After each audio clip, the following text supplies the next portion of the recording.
سیدہ کے ساتھ کیا سلوک ہوا؟ یہ تو واقعہ جائیداد کا ہے، لیکن اس کے بعد حکومت یہ سمجھ گئی کہ جب تک فاطمہ زندہ رہیں گی تب تک ہمارے مشن کے لیے خطرہ رہیں گی۔ اب دو روایتیں ہیں، 75 دن کی روایت بھی ہے جس کے حساب سے 13ویں جمادی الاول کی تاریخ پہنچتی ہے، اور 90 دن کی روایت بھی ہے، 92 دن کی جس کے حساب سے 30ویں جمادی الثانی پہنچتی ہے۔ بہرحال یہ تو ایک تحقیق کا کام ہے، علماء کا وہ ایک الگ موضوع ہے، لیکن 75 یا 90 دن کے اندر یعنی رسول کے 6 مہینے کے اندر اندر رسول کی بیٹی دنیا سے رخصت ہو گئی۔ اور عزیزان گرامی یہ بھی بڑا دردناک پہلو ہے، تاریخ اس سے انکار نہیں کر سکتی، ڈینائی نہیں کر سکتی تاریخ، کہ لوگ آگ اور لکڑیاں لے کے فاطمہ زہرا کے دروازے پر آئے۔ خلیفہ کا غلام جس کا نام قنفس تھا دروازے پر آیا، انہوں نے آن کے علی کو آواز دی، کہا کہ تمہیں رسول اللہ کے خلیفہ نے بلایا ہے۔ علی نے کہا تمہارے آقا نے کتنے جلدی رسول پر اتہام باندھا۔ وہ پلٹ گیا کہ بعد ایک صاحب آگ اور لکڑیاں لیے ہوئے آئے، کہا دروازہ کھولو نہیں تو ہم گھر کو جلا دیں گے۔ کیا دنیا عالم اسلام کی بات کرتی ہے، کیا دنیا غیرت اسلام کی بات کرتی ہے؟ ہمارے سامنے یہ باتیں جو ہیں یہ کھلونے ہیں، یہ کاغذ کے پھول ہیں۔ مدینہ بھرا ہوا تھا، رسول اللہ کی بیٹی کے گھر پر آگ جمع ہو رہی تھی اور مسلمان چپ تھے۔ غیرت اسلام کیا اور حمیت عرب کیا؟ میں اکثر و بیشتر پڑھتا ہوں مجلسوں میں کہ اگر کردار آل رسول نہ ہوتا تو اسلام شریف آدمیوں کے ماننے کے قابل دین نہ تھا، شریف آدمیوں کے ماننے کے قابل دین نہ تھا۔ جو اپنے رسول کی بیٹی کے پہلو پر دروازہ گرا دے، جو 6 مہینے کے پیاسے بچے کو تیر مار دے، جو اپنے رسول کی نواسیوں کو اسیر کر کے شہروں شہروں پھرائے، کوئی شریفوں کا مذہب ہے؟ تمیزداروں کا مذہب ہے؟ انسانوں کا مذہب ہے کہ جنگلیوں فریبیوں کا مذہب ہے، فسادیوں کا مذہب ہے؟ فاطمہ زہرا پسے ذرا ہی کہا کیا اس گھر کو جلا دو گے؟ کہاں جو ہوگا ہم جلا دیں گے، چھوڑیں گے نہیں گھر کو۔ فاطمہ فریاد کر رہی تھی، تاریخ بتاتی ہے کہ دروازے کو دھکا دیا گیا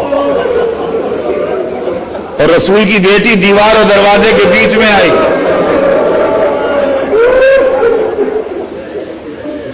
جس کی وجہ سے پہلو مبارک شکستہ ہوا، پسلیاں شکستہ ہوئیں، جناب مسلم کی شہادت ہوئی، اور لوگوں نے علی کے گلے میں ریسمان ستم ڈالی، لے کے علی کو چلے۔ مصلحت وقت تھی جو علی چپ تھے، دین کی ضرورت تھی جو علی چپ تھے۔ جو کہتے ہیں جھوٹ ہے، شیر خدا کے گلے میں رسی کون ڈال دے گا؟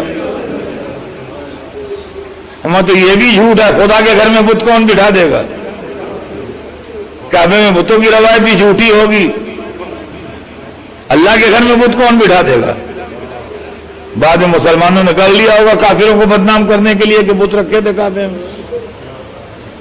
اللہ جو ہر شے پر قادر ہے، اگر اس کے گھر میں بت بٹھائے جا سکتے ہیں تو علی کے گلے میں رسی نہیں پڑ سکتی۔ ادھر علی کے گلے میں رسی ڈال کے لوگوں نے کھینچی، علی بیعت نہیں کریں گے، قتل ہو جائیں گے، لیکن علی قتل ہو جائیں گے تو اسلام بھی زندہ نہ رہے گا۔ فاطمہ نے اپنی جان دے دی، علی کو قتل ہونے سے بچا لیا۔ اسی عالم میں پیچھے پیچھے چلی، خلو ابا الحسن، علی کو چھوڑ دو۔ اور جب لوگوں نے نہیں چھوڑا تو کہا علی کو چھوڑو نہیں تو میں سر کے بال کھولتی ہوں۔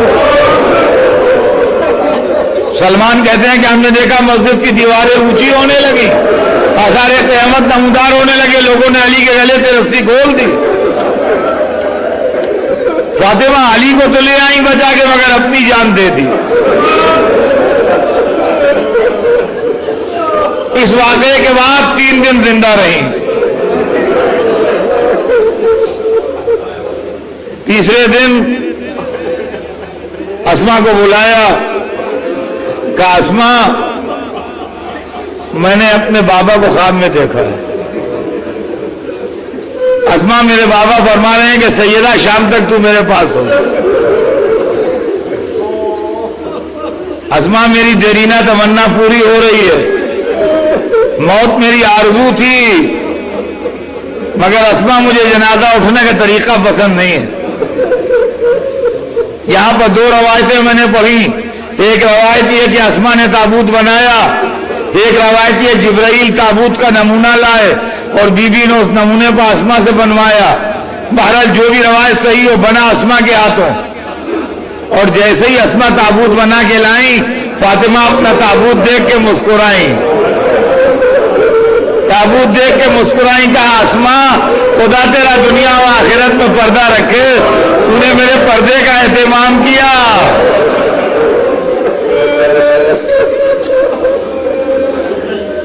تو نے میرے پردے کا اہتمام کیا۔ یہ آخری مسکراہٹ تھی اور پہلی مسکراہٹ تھی جو رسول کے بعد آئی۔ ہاں سمجھ لیجئے، جب ماں ایسی ہو کہ تابوت دیکھ کے مسکرائے، باپ ایسا ہو کہ سر پر ضربت کھا کے کہے میں کامیاب ہو گیا، تو ایسی نسل پیدا ہوتی ہے کہ کوئی موت کو شہد سے زیادہ میٹھا کہتا ہے، کوئی گلے پر تیر کھا کے مسکرا دیتا ہے۔ عزیزان گرامی، مولا علی سے وصیتیں کی، کہا میرا جنازہ پردہ شب میں اٹھائیے گا، دشمنوں کو میرے جنازے پر نہ آنے دیجیے گا، آپ ہی غسل دیجیے گا، آپ ہی کفن پہنائیے گا، آپ ہی دفن کیجیے گا، میری میت کے ساتھ کوئی روشنی نہ ہو۔ روایت بتاتی ہے کہ مولا علی شام کے قریب بی بی نے اسما کو بلایا، کہا اسما میری مدد کر، میں غسل کرنا چاہتی ہوں۔ اسما کی مدد سے غسل فرمایا، لباس تبدیل کیا، ایک حجرے میں گئی، کہا اسما مغرب کی نماز کے بعد آواز دینا، اگر جواب دوں تو خیر، اگر جواب نہ آئے تو اندر حجرے میں آ کے دیکھنا۔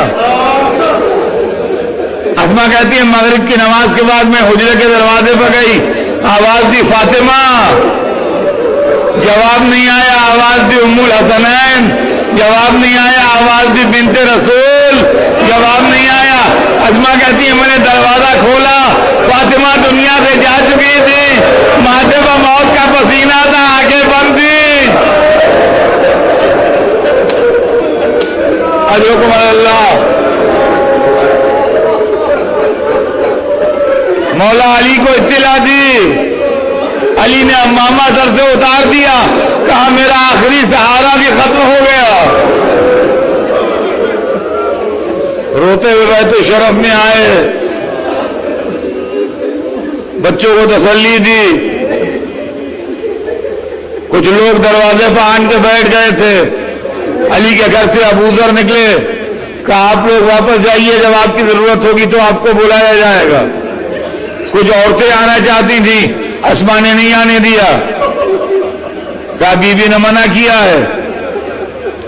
مولا علی نے مطابق وصیت غسل دیا، کفن پہنایا، کافور جنت سے حنوط کیا، میت کو صحن خانہ میں لا کے رکھا، چہرے سے کفن ہٹا کے بچوں کو آواز دی آؤ اپنی ماں کا آخری دیدار کر لو۔ بیٹیوں کو بلا کے ماں کی زیارت کرائی، بیٹوں کو بلا کے ماں کی زیارت کرائی۔ حسین آئے تو کہنے لگے میری ماں جب مریم دنیا سے گئی تھی تو عیسیٰ کو کلیجے سے لگایا